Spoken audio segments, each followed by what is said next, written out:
5학년 1학기 2-2단원 법의 의미와 역할. 오늘은 8번째 시간 법이란 무엇인지에 대해서 공부해 보도록 하겠습니다. 교과서 111쪽의 그림을 보도록 하겠습니다. 자, 이 그림을 보면서 우리가 도로에서 지켜야 하는 규칙에는 어떤 것들이 있는지 한번 생각해 볼까요? 자, 먼저 자동차 안을 보도록 하죠. 네, 맞아요.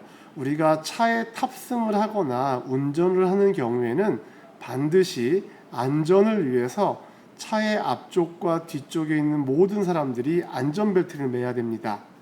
네, 또 찾았습니다. 자, 우리가 길을 건널 때는 반드시 횡단보도를 이용해야 되고요. 다음, 초록색 불이 들어왔을 때 건너야 되겠죠. 또 건널 때는 내가 지금 건너고 있어요 라고 하는 표시를 하기 위해서 손을 들고 건너야 되겠고요. 자전거를 타고 건널 경우에는 반드시 자전거에 내려서 건너야 합니다. 또 자전거를 탈 때 이렇게 안전모를 사용하는 것도 써야 되는 것도 반드시 우리가 도로에서 지켜야 할 규칙이 되겠습니다. 그럼 사람들이 이 도로 위에서 규칙을 지키지 않으면 어떤 일이 벌어지게 될까요?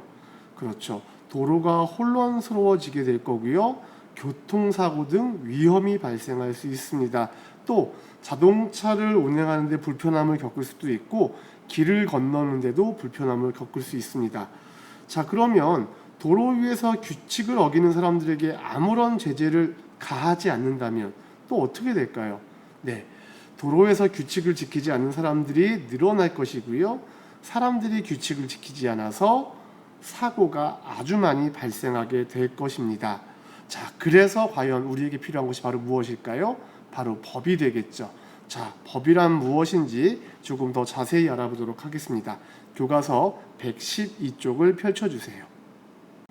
자, 법이 무엇인지 한번 알아보도록 할게요. 자, 사람들이 도로 위에서 반드시 지켜야 할 규칙처럼 국가가 만든 강제성이 있는 규칙을 법이라고 합니다. 자, 국가에서 모든 사람들이 지켜야 할 규칙을 왜 만들었을까요? 그러면 바로 사회의 질서를 유지하고 사람들의 안전을 지키기 위해서이죠.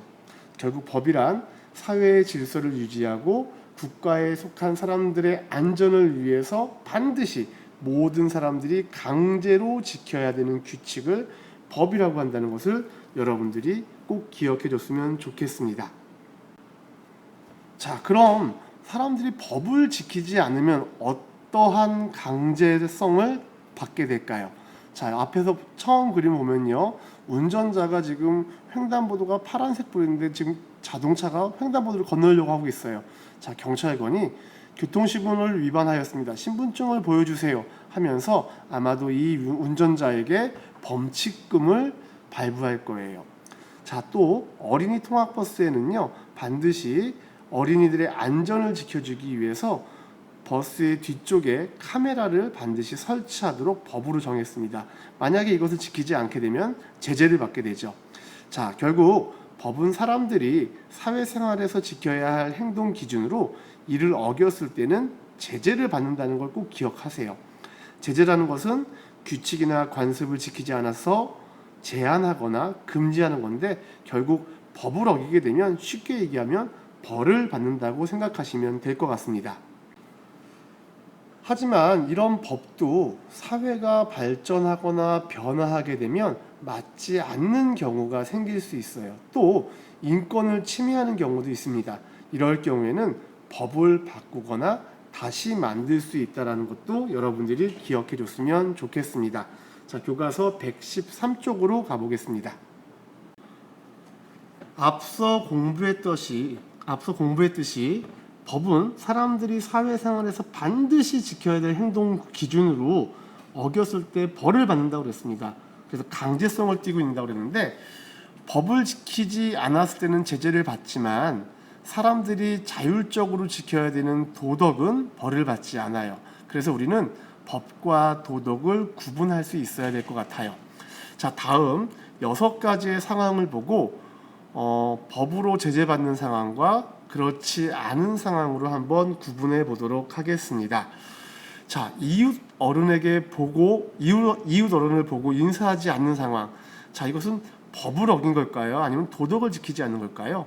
자, 여러분들 이웃 어른에게 인사하지 않는다고 벌을 받지는 않죠? 네, 이건 바로 도덕이 되겠습니다.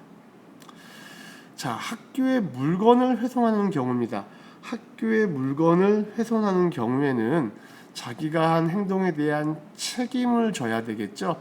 그 책임을 져야 되기 때문에 이 물건에 대한 보상을 해주면 되겠죠. 자, 이것도 법보다는 도덕에 가깝다고 할 수 있을 것 같아요. 자, 횡단보도가 아닌 곳에서 길을 건너는 것. 자, 이것은 사람들이 자율적으로 지켜야 되는 것이 아니라 반드시 지켜야 되는 법이 적용되는 상황이라고 할 수 있습니다. 자, 버스를 탈 때 줄을 서지 않는 것, 이건 사람들이 자율적으로 지켜야 되는 도덕이 되겠죠. 자, 돈을 내지 않고 물건을 지금 훔쳐가고 있어요. 자, 이것은 법입니다. 다음, 형제끼리 다투는 것은 무엇일까요? 네, 이건 도덕에 포함될 것 같습니다. 선생님이 설명을 하나 잘못했는데요. 학교의 물건을 훼손하는 것은 법을 어긴 거기 때문에 남의 물건에 피해를 주면 안 되죠. 우리는 따라서 도덕이 아니라 법이 되겠고요. 다른 사람의 물건, 다른 기관의 물건을 함부로 훼손하면 안 되기 때문에 법을 어긴 거기 때문에 이에 대한 응당한 대가를 치르게 되기 때문에 이것은 법과 관련됐다고 할 수 있을 것 같습니다. 자, 오늘 선생님과 함께 법이란 무엇인지 한번 알아봤는데요. 자, 먼저 국가에서 법을 만드는 이유는 사회 질서를 유지하고 사람들의 안전을 지켜주기 위해서 법을 만든다는 거 기억해 줬으면 좋겠고요. 법이란 국가에 속한 사람들의 행동 기준으로서 누구나 무조건 지켜야 되는 강제적인 규범이라는 거 기억해 줬으면 좋겠습니다. 그리고 법과 도덕은 구분이 된다는 것. 도덕은 양심에 비추어 사람들이 자율적으로 판단하는 것을 도덕이라고 한다는 거 기억해 줬으면 좋겠습니다. 자, 다음 시간에는 우리 생활 속에서 법이 어떤 법들이 있는지 생활 속 법을 한번 찾아보도록 하겠습니다. 모두 수고하셨습니다.